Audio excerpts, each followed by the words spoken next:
There are some people that think that this movie like was like Uh, super risky, and I mean I guess because they kill everyone off, but it's not like I don't know. I wouldn't say these aren't like super deep characters, which I guess we'll get into. Uh, wow, is that easy to kill them? with Rogue One, I have such a problem. All right, let's just go into this. I have such a problem with this scene. So obviously, we are here today to talk about Rogue One, a Star Wars story. It is the next in our semi chronological like going through of Star Wars. We kind of hopped over Rebels. We'll save that for another time. Yeah, There's just a lot to talk about with that. yeah. Those bigger series with like multiple seasons, those are probably gonna take a little bit more time to do. Then why haven't we talked about Mando yet? It's It's got two not seasons. done. It's got season 3 coming out, so we're gonna talk about season 3 when it's done. What We'll about get that what about Book of comprehensive Boba Fett?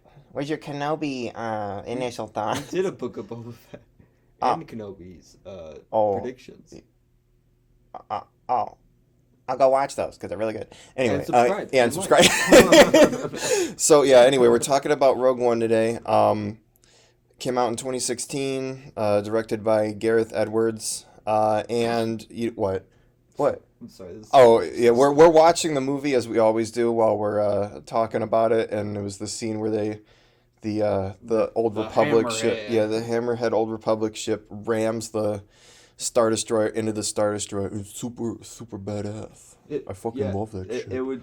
I just feel like that wouldn't fucking work. Anyway, No way in anyway, how that would work. anyway, but don't you know it was Yeah, built by Sinar Systems and they use adamantium and Durasteel at the front of the head, so it can't never blow up. And they used to ram them into Darth Revan back in the day. that's right, and I think they even have some best car filaments inside the lining. Filaments. So Let's start off by talking about our theater experience because with these Disney ones, we can actually. It's not like Revenge of the Sith where we like sort of remember it and can't really talk about it. But most of the Star Wars movies, at least I've seen them all in the theater. yeah, I would say Um, I vaguely remember. I know I saw episode 1 and 2 in theaters because my dad was a big Star Wars fan, so he took us to see it. mm-hmm. I only vaguely remember seeing episode 3 as a kid because I remember leaving the theater and being like, "That was the best movie I've ever seen." Um, but I did go and see every movie after that in theaters. If not more than once, just at least once. Oh, okay. Um, like I saw um, episode 7 I think 3 times. Oh, Yeah, I really liked it. okay. And then I saw episode uh, 7, no, 8. 8 once. We saw 8. We saw that together. Yeah. I think it's the only Star Wars movie we've seen together in a theater. Yeah. But what was your initial thoughts out of coming out of Rogue One? What were your initial thoughts? So I feel like I really enjoyed it when I first saw it. I was like, wow, that was so different than the normal Star Wars. That was so gritty. That was cool. And like all the stuff in there, it felt like I was watching just another Star Wars movie. Um, which doesn't really sound like praises now. Because it's not really. Because I really enjoyed it when I first saw it in theaters, and then like I think you and I had a similar experience of like just over time and like seeing it again and then like thinking about it. It was like, it kind of wasn't that great. Yeah, okay, so initially I came out of it. I wasn't like super excited to see it. I mean, I wasn't like unexcited. I bought my tickets as soon as I could and Yeah. everything, but I was just sort of like, oh, okay. Then I started seeing more and more footage coming out, and I was like, oh, wow, like this might actually be kind of fun. And then I came out of it saying it was the best Star Wars movie. It was better than Empire. I normally don't do this, but like when it ended, I fucking stood up and I started clapping. Like I was like so like elated. I was like, this is like the movie. Like this is amazing. And then I was like, I gotta see it again. And I saw it again. And I was like, okay, that wasn't as good, but I mean, I still really like it. And then by the third time, I was like, I don't really actually think I like the story all that much. I think I was more so into the action and like because it is a very exciting movie, at least, during the action and like the Yeah. more intense parts. But like the actual story itself, I feel it just kind of drags a little bit. I wouldn't say it's bad. It's just undercooked, you know? Yeah, they had a lot of ideas here that like let's just start from like the beginning, Okay. right? Because I have a lot of problems with how the movie just kind of jumps around the story. Oh yeah, oh yeah, very much so. Yes, like the huge time jump and information jump from her running away from the Empire to like not even seeing Saw Gerrera and then her now being like this badass woman, and it's like that's fine. I kind of wanted to see some of that. They really skipped over her character development. Yeah. At least how she got to where she is now. I don't want to say she doesn't have any because I mean she does, but again, it's not Yeah, anything but super like strong. she's really like mean and abrasive, um, which you know is like a defense mechanism or whatever. But Yeah, it's like I don't know why you're like that, so I just don't like it. it's So yeah, it's just kind of like it's why you mean? it's show don't tell. They tell us like, yeah, you left me in a bunker with a gun, stranded for all those years. So it's like instead of showing that and showing us like this small girl abandoned and lost, you know, with no direction, like no family. She thinks her father abandoned her and is evil. Yeah, They just tell us in one line and then we keep going. And it's yeah, hard to actually care for a character. I mean, you can care for them on a surface level because they're trying to do a good thing, but like, you know, yeah, I don't for the actual like person. More so what they're doing is what I care for. yeah. Well, it's like why not give us a scene of like Saw finding her, and then like a minute of them meeting, and then like cut to them like quick cuts of just them like Yeah, getting like a like montage. I mean, yeah, they really do just now that I think about it, they really do just hard cut. yeah. It's legit hard cut, and it's like okay, now her dad is a super high official in the Empire again, and he's just straight up doing evil shit for a long time. Yeah. Where it's like, is it really okay to just forget all the shit that he's done for the Empire and like forgive? It's like, oh, they held him prisoner, Yeah, but I he still mean, made the weapon that still yes. blew up Alderaan. I'll agree with that to a point. I mean, because he did think he was being proactive by like, I think they say they would have built it without him anyway. Mm-hmm. I don't know how true that is because he was like the key piece in developing the super laser. So because Could have been a he lie to did, make him do it. yeah. I'm not entirely sure how I feel about that, but um, there are two. I just wanted to bring this up because you reminded me. There are two books that are based off of Rogue One. One came out before, and then one came out after. And another reason I think I really liked Rogue One the first time was because I had listened to the audiobook. It's called Catalyst. It's about how Krennic manipulated Galen into doing the project for him because he thought it was energy research for kyber crystals. He had no idea they were going to weaponize it. And Mm-hmm. it's this like really because like Krennic's like putting him in Coruscant in this nice apartment with little Jin and his wife, and then like he Yeah. slowly you realize like how evil Krennic is, and then like once Krennic realizes that they realize, it's this really tense scene of like we have to escape because they're gonna try and like capture us and like you know hold you guys hostage until I do Ooh. something. It's really good. And then there's also a book called Rebel Rising that is about Jin's life experience from that flashback all the way up until Rogue One when she gets captured. And I Yeah. remember reading that, and I actually messaged the author on Instagram, and she actually responded to me, which was actually kind of cool. But I was like, Oh. I didn't actually really like Rogue One like a ton, but I love what you did with this character because I genuinely felt sad for Jin. She starts to like have happiness in her life, and then it gets taken away, and it's like this constant cycle. So you Yeah. see how she gets there. It's like it's not in the movie, which is like just very Yeah. disappointing. That's all stuff that would have been such a great addition, even if just for like maybe 10 minutes out of the movie. Take out the fucking Darth Vader hallway scene. Take out the Star Wars nerd boner scene. Bro, it's badass though. You It, can't take that out yeah, because it's so cool. how many cool lightsaber duels do we have to see? Like, I know there are some people, if you ask them what do you like about Star Wars, they'll go with the fights, you know. Yeah, But it's a like, very surface level thing to say. But I mean, if that's what they like. But no, yeah, I get what you mean though. It does. Apparently, that was just a reshoot in there. That wasn't originally in there. And I feel like if that was its own little short film, because it is disconnected from everything else, a pretty scary scene. Like this guy is just chopping through the hallway, and this guy's like banging on the door. Yeah. And then he slowly realizes like I'm not gonna make it out. You have to Yeah. take these plans. I think this is kind of a tangent, but I think Darth Vader would really benefit from like some kind of movie or short showing him just how evil he is, and like because you hear a lot about the bad stuff he's done, Mm-hmm. but you don't really see it a lot. Even in like Rebels and stuff, he's scarce. He's scarcely in it, Yes. and it's like, damn. I agree. I do think it might be like sort of like Jaws, where the less you use him, the better, Yeah. maybe, because you don't want to overkill it, and then you get that. Have you ever seen the fan film with Vader, where it's just sort of like the most like surface level embarrassing thing, where it's just like he's gonna fucking kill all these people, and then it's flashback to him as a kid, and it's like, all right, cool. I guess you're right. Yeah, I don't know.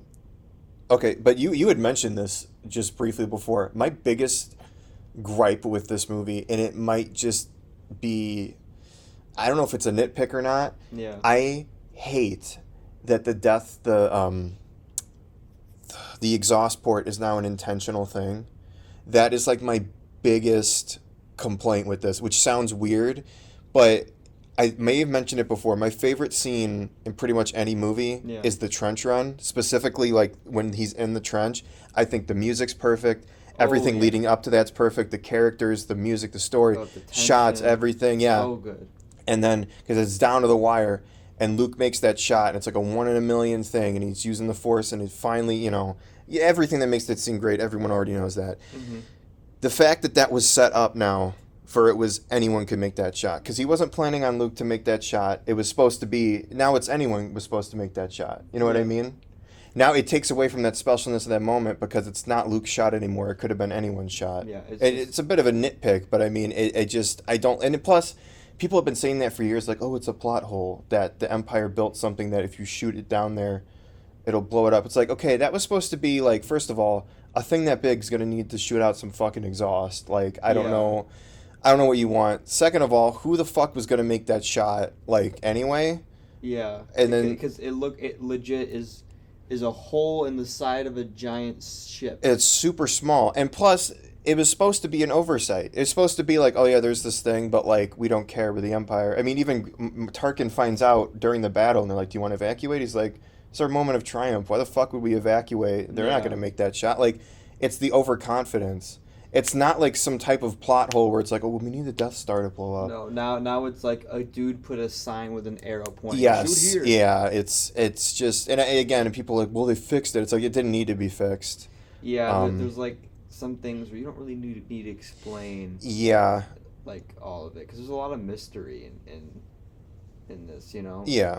And I'll fucking keep it that way. I don't want to talk about this part for too long because we did an entire episode on it. But the fan service in this movie is Ugh. probably everyone's biggest gripe. I guess we could talk about specifically in this movie the fan Yeah. service. So I have a feeling that Star Wars, like Disney owned Star Wars at least, they're kind of still fine tuning how to make a Star Wars movie. Mm-hmm. That's not just like everything we've seen before.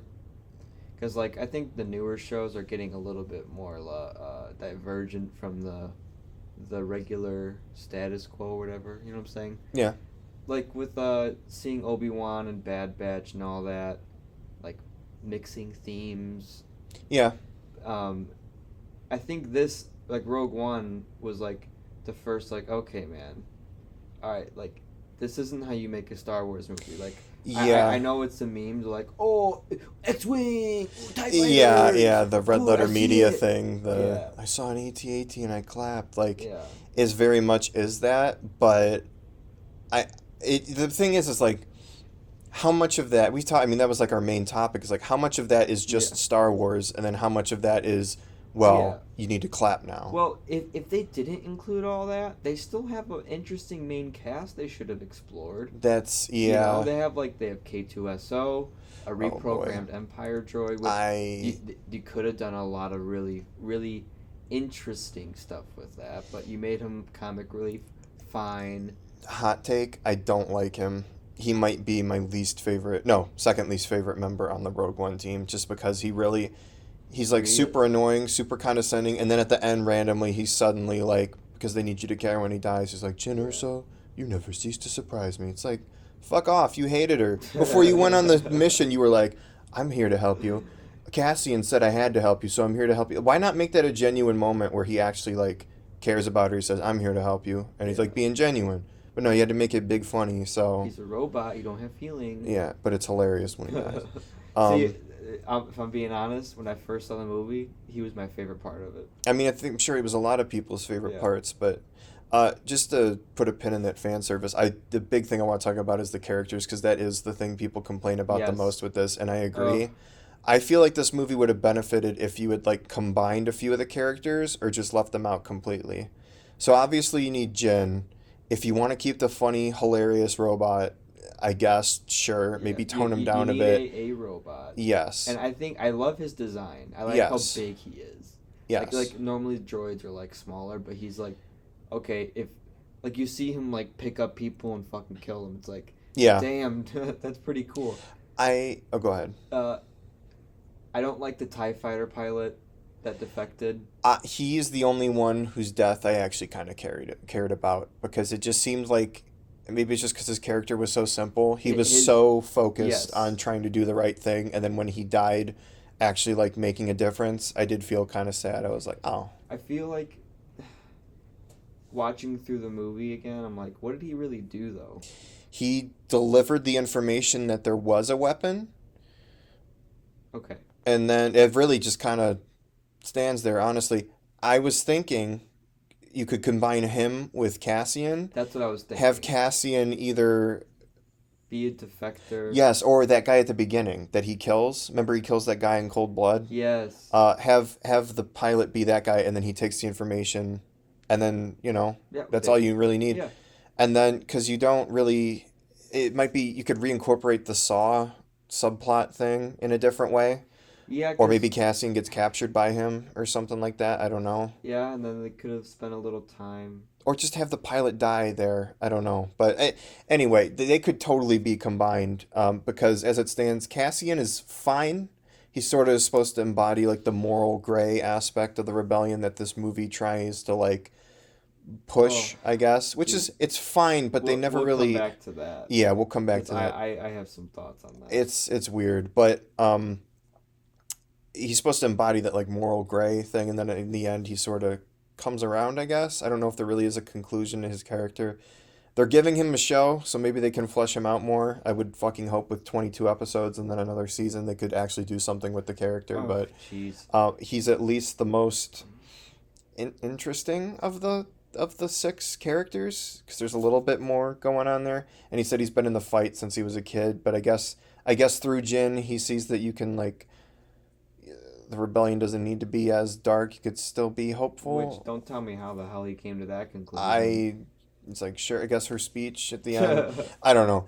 Like she's been nothing but kind of rude the entire time. My least favorite character is Baze, the guy with the big gun, because he is just a guy with a big gun. Oh yeah. So the whole shtick with him and Chirrut, the blind guy, which I do kind of like.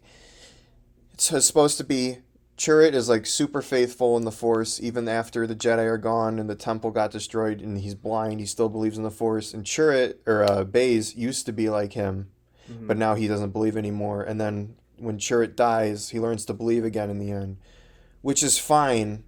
But there is no character arc. There is no development. He goes from They show up and they're like, "All right, we're part of the crew." yeah. Well, here's the thing: is like maybe if there was something like he had that big gun and he was like overcompensating for not using the Force or something like that, and he was like really bad shot.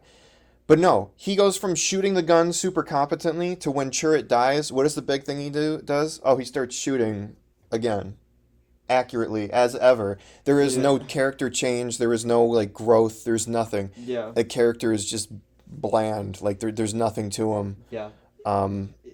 It's exactly it's all half baked characters, where like they're so close.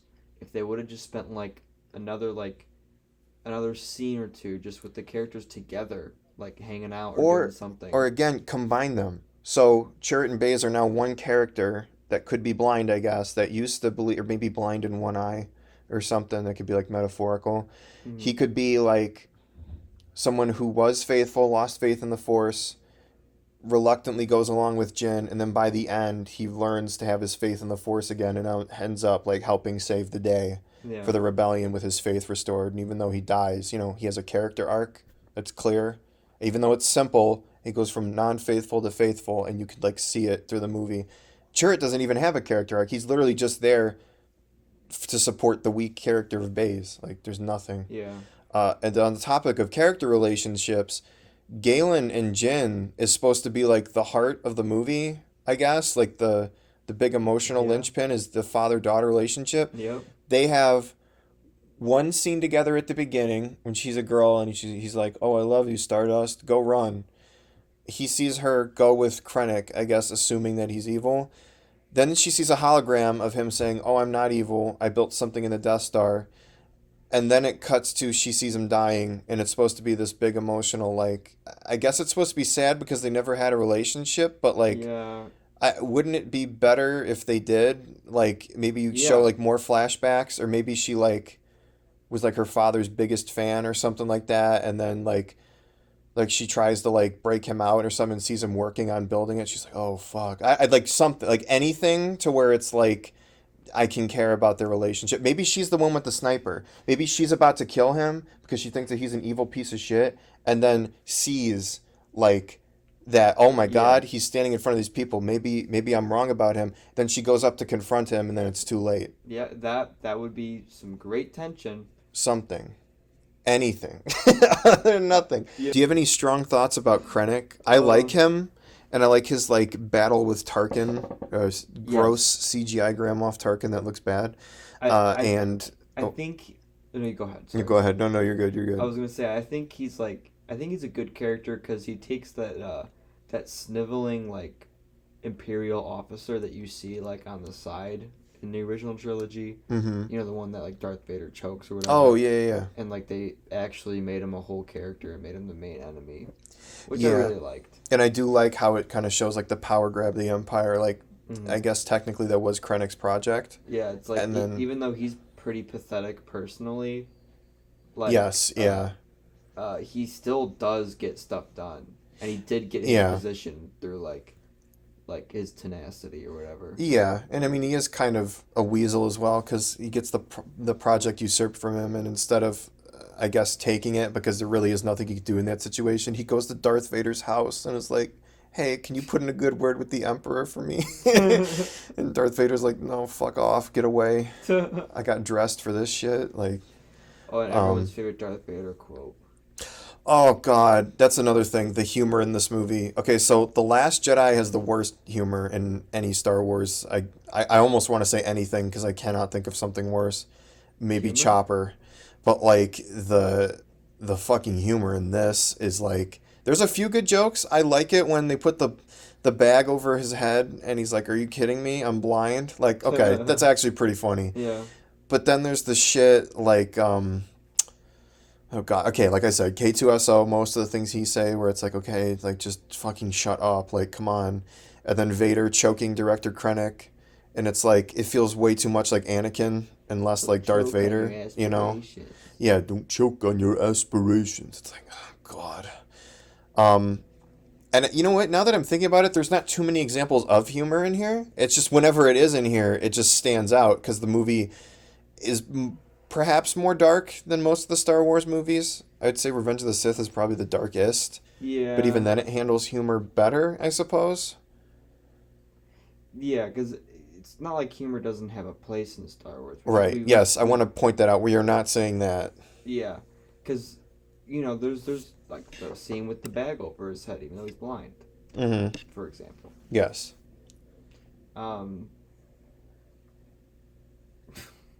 I like Krennic's ship. Yeah. No, the design, that was another point that I had. Yes.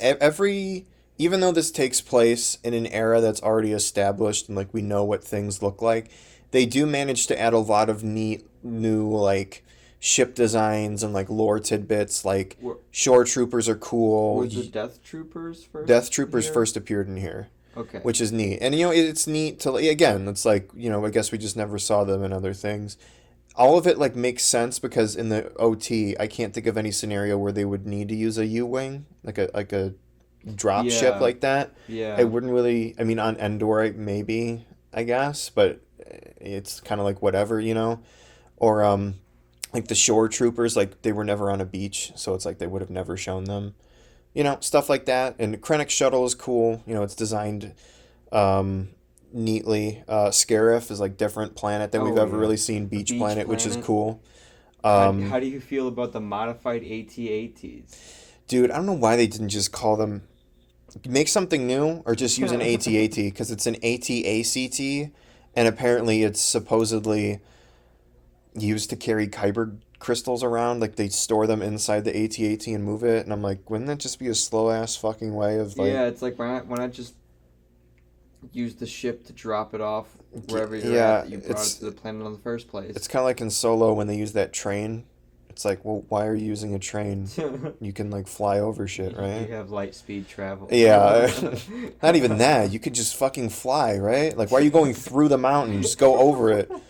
I don't know. I don't even know what they were. Anyway. Um, yeah, like aesthetically, this movie's good, and like the new stuff it adds, because again, you can't add like a ton of stuff, Yeah. but again, like the new stuff that they do add, it's pretty neat. Like the Thai gunships that they have, and like the cargo Oh ships, and yeah. like um, there was something else. There was like the Thai Reaper, the thing that like shoots Jin at the very end, like the cool. It's Oh like yeah. subtle little things. Again, they can't do much because this is Yeah. like 10 minutes before a movie that we already know what everything looks like. But yeah, I do like it. um,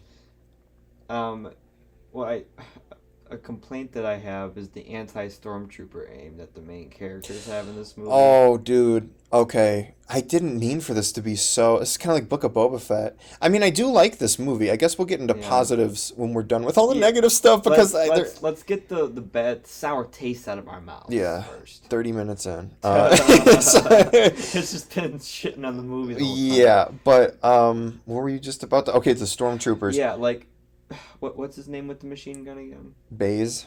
Literally will hold down the trigger That's every single that's shot. what I will hit was a saying, dude. stormtrooper. Like he just does not miss. And like people complain like, "Oh, stormtroopers have bad aim." They only have bad aim in Return of the Jedi, Rebels, and this fucking thing. There's Yeah. like if we're talking like Imperial stormtroopers is the only time they have bad aim. In the other movies, they had to miss intentionally for the heroes to escape. Now you might think that's stupid, but they thought they were gonna capture them. Yeah. You know, it's like because even Obi-Wan's like only Imperial stormtroopers are this precise. It's like if you watch Rogue One, it's like what the fuck are you talking about, old man? Are you Yeah, they're stupid? they're like they run up and are just cannon fodder. Yeah, it's like yeah, and again, I think Death Troopers and Shore Troopers are cool, but the Death Troopers don't even do anything Yeah, different and from they the get rest of them. one shot by him anyway, so it Yeah, doesn't matter. yeah, I don't Which know. they're like super threatening, laying on a pile of dirt, Yeah, at the end, and then like they stand up for whatever reason, and then they just get shot in the chest it's and they're like yeah, gone. it's like oh boy, he's deploying more Death Troopers. Oh, better look out. But Oh, they're dead. yeah, so let's take the pin out of the gray morality of the rebels.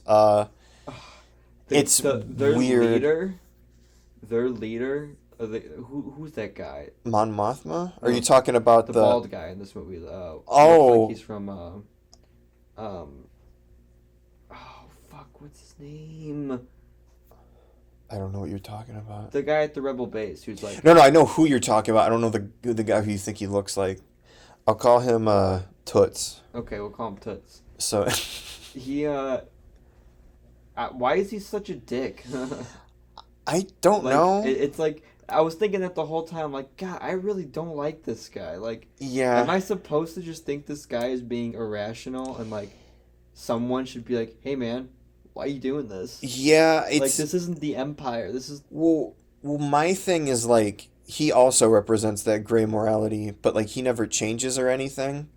It's So like the end of the movie. We still have him. yeah. So like what I'm confused about is like in no other piece of media is the rebellion shown like this. They do it like a little bit in Rebels at the very end for like one episode where they introduce Saw, Yeah, but and it's weird because they're supposed to be the heroes. yeah, So, and but it's like okay, you can show some darkness. Like sometimes we have to assassinate some innocent people. Mm-hmm. We don't like to talk about that. Yeah. Blah blah blah. Whatever. This movie just goes like full lean into it. Yeah, and And it's like it Galen Erso's there. Oh, fucking bomb it! Like, whoa. well, I mean, they start off by Cassian killing a fellow rebel because he doesn't want him to get caught and interrogated. Yeah, because his arm is broken. It's like, dude, his arm's broken. Take him with you. Yeah. You don't gotta. Well, they had to climb, and he wouldn't have been able to climb. Uh, I don't know. I don't mind that. My thing is like by the end of the movie, I guess the whole thing with the Scarif battle and them sending people to Scarif is supposed to be the moment where the rebellion like changes, I guess. But it doesn't ever feel like it. And in fact, that guy, Toots, yeah. his character arc ends in a comic book. Like, it's not even in the movie because it's like they all send him to Scarif, but he never has like a comeuppance or like a moment where he gives an order to like send people to Scarif, where he has his moment to like change his heart. Yeah. Because he's just sort of there, you know? Yeah, and it's like okay, that's the moment the rebellion changed. It's like changed from what? Being horrible? Yeah, like even in Rebels, they're shown as good, and then they throw that in there like towards the end, and then again, it's only ever shown in here, and it's like, it's fine, but in the things that follow this, explicitly in the movie that's like 10 minutes after this, the rebellion are all like awesome, like holistic people. Yeah, because I'm like, she's like, oh, she needs to kill her father. Yeah. Oh, he's not actually important. It doesn't matter if we kill him anymore. Do it Yeah. anyway. Fucking do it anyway. Take him out. You know what? I almost wonder if it would have been better if it was like a known character. If it was like Admiral Akbar. Yeah. That like was that guy, and then you see him change just to give him something more, and then you see him in Return of the Jedi. It's like, oh man, this guy used to be sort of down on the rebellion, but now he's like, pull out. Pull out. Pull out. I'm gonna come. Yeah. Oh fuck. Oh, shit, my fishes. Ugh. Okay. Let's move on. Anyway, you gotta stop. Yeah, I'm just going through my list now. Acting is good. I'll say that as a positive. I think all the acting is very good. James Earl Jones, obviously the Rogue One cast is fine. Yeah, I mean, Krennic is good. The guy that they got to voice Tarkin is fine. I just really wish they would have used an actor or made Tarkin a hologram or something. Yeah. I like Jyn Erso. I would like her more if her attitude was justified. Yes. Because it's like, yeah, she's probably pretty angry from growing up the way she did. I can assume. Yes. I don't know.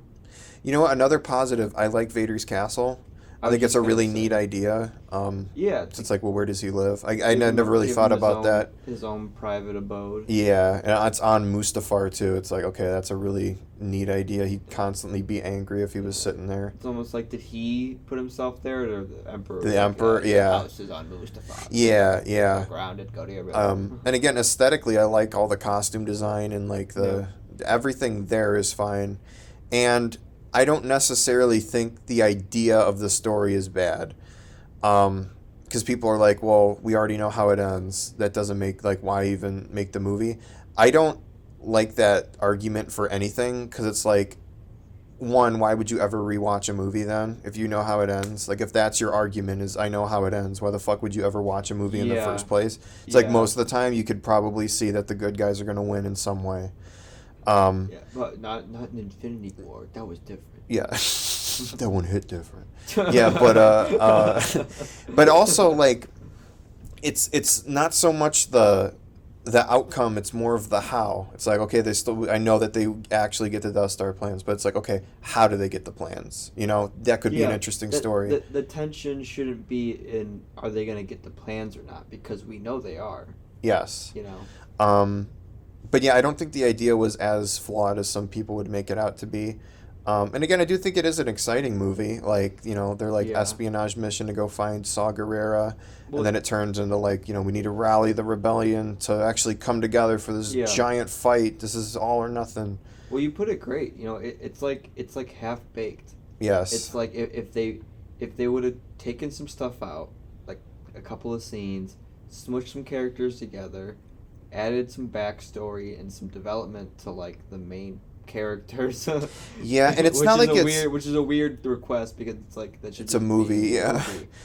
Because You don't have to establish characters in the mainline Star Wars movies because we know all of them already. Yeah, for the most part. Yeah, except in like introducing brand new ones, obviously. But like, It would be like if in episode 1 it started out and then they basically told you what happened with Anakin on Tatooine with the pod racing and his mom and Qui-Gon and all that. It'd be like, well, that would be nice to see, yeah, It's like, it's not like they don't address it. It's just that they don't show it or dedicate enough time. And I do think it's because there are too many characters and there's too many things to throw in here. But I'm trying to think right now why I am more positive on this than negative. And I do think it is just because it is enjoyable to watch, and it's like all of those half-baked things are like, it's like Yeah. I wish it was better, but as it is, it's just fine. I wouldn't say this is bad. yeah. I Um, feel like we just need to get some off our chest. Yeah. You know what? In terms of good fan service, all of the references to Rebels, even at the time, because I think season 2, no, was it season 2 or season? Wait, hang on. 2014 to 2015. 2015, okay, I think it was in season 3, actually. Yeah. Rebels was in season 3, so it was about halfway done. It was so cool to see the Ghost here, to hear them Oh. call General Syndulla over the Yes. top. Yes.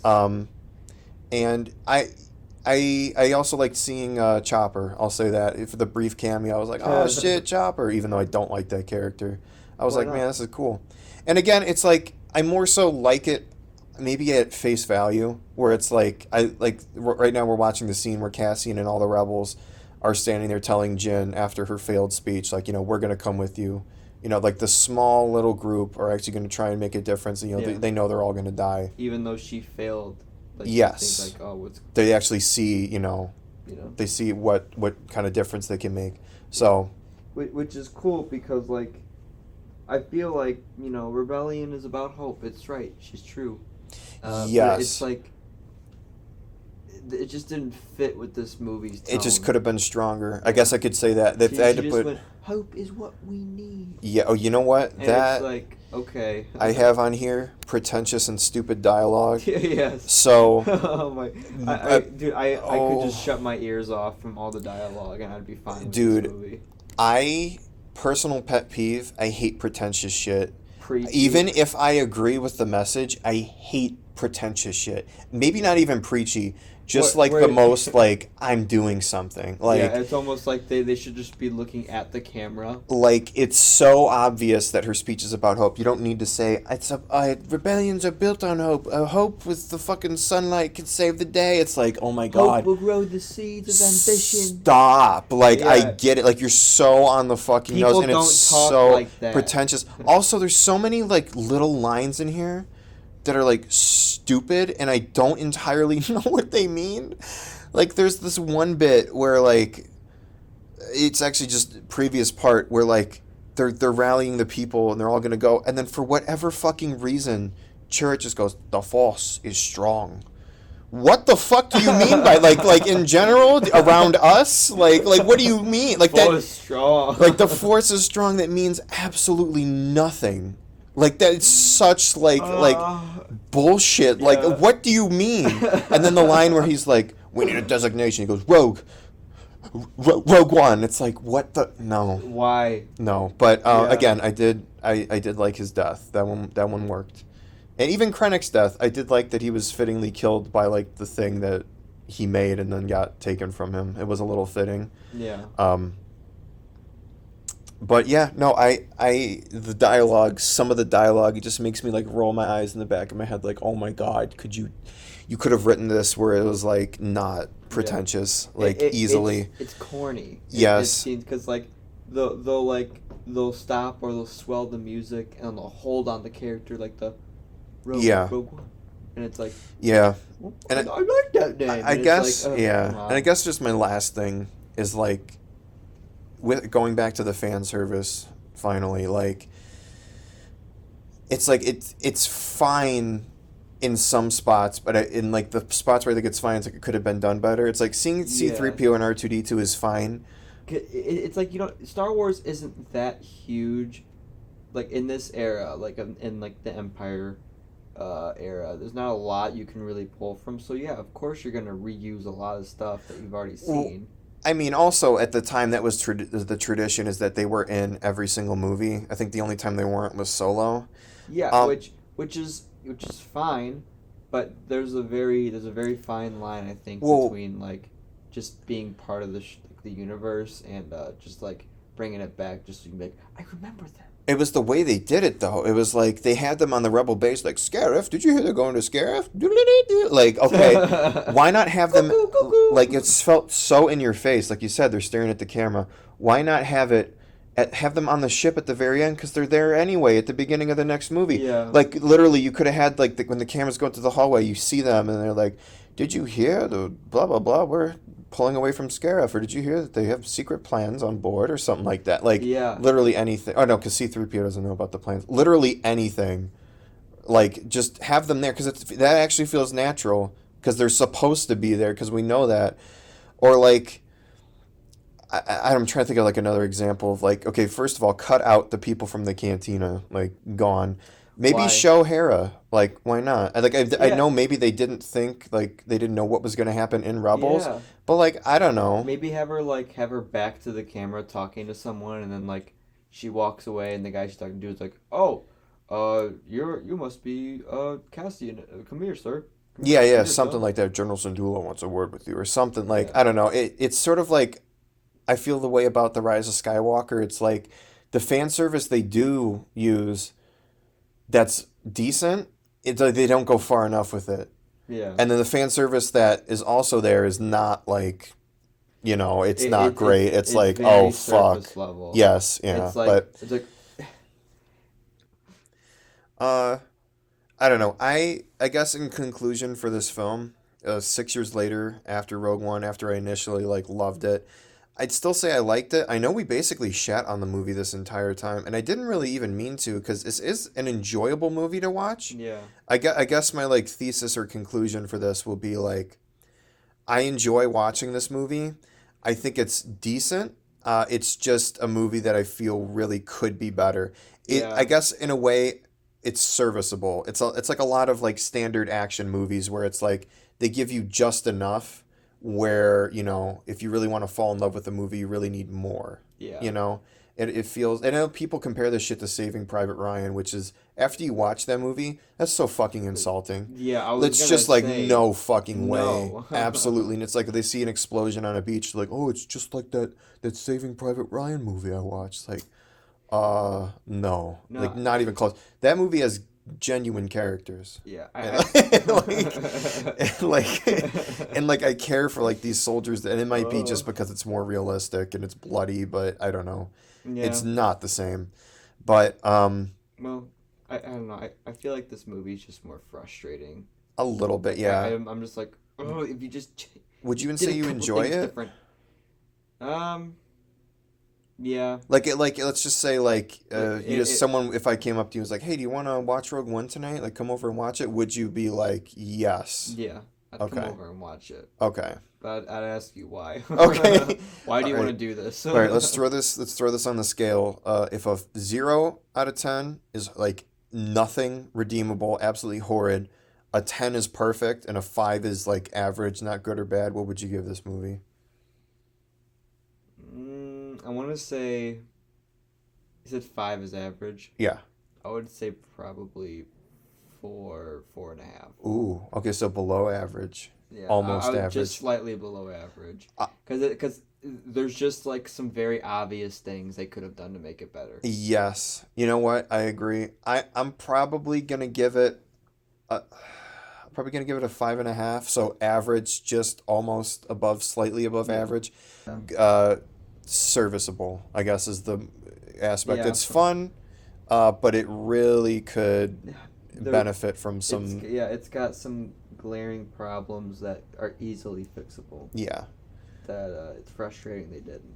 But was this Disney's first Star Wars movie? That was Force Awakens.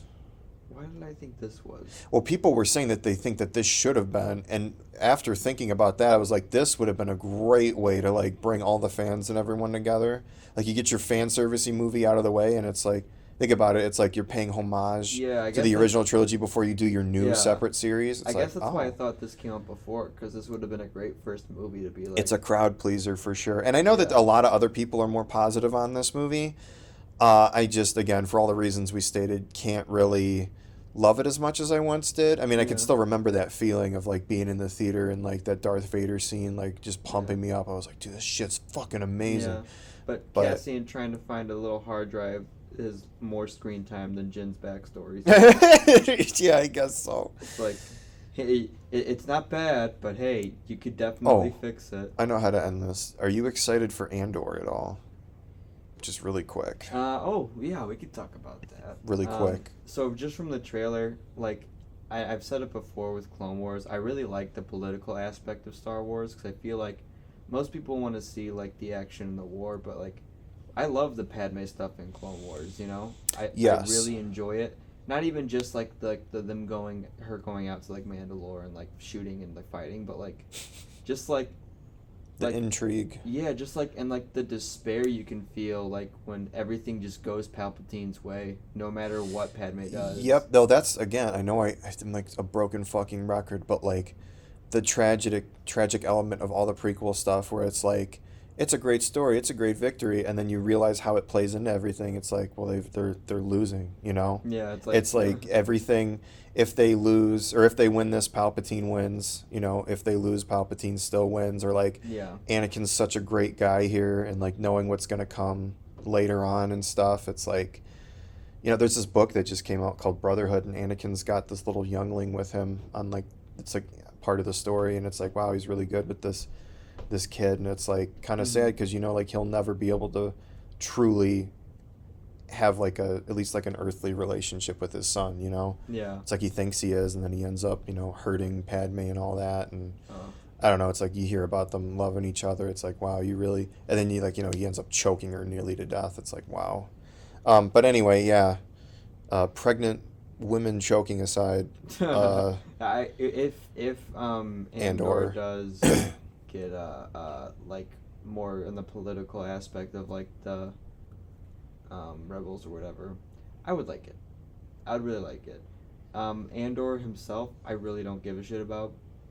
Yeah. It's like Same. when they announced the show about him, I was like, oh, I don't really care. I watched a video where this guy was like, "We need to do an episode on Cassian Andor because, man, what a character." I was like, What are you talking about? what do you see in character? this character? Don't give me some shit from a comic book because I've read that shit too, motherfucker.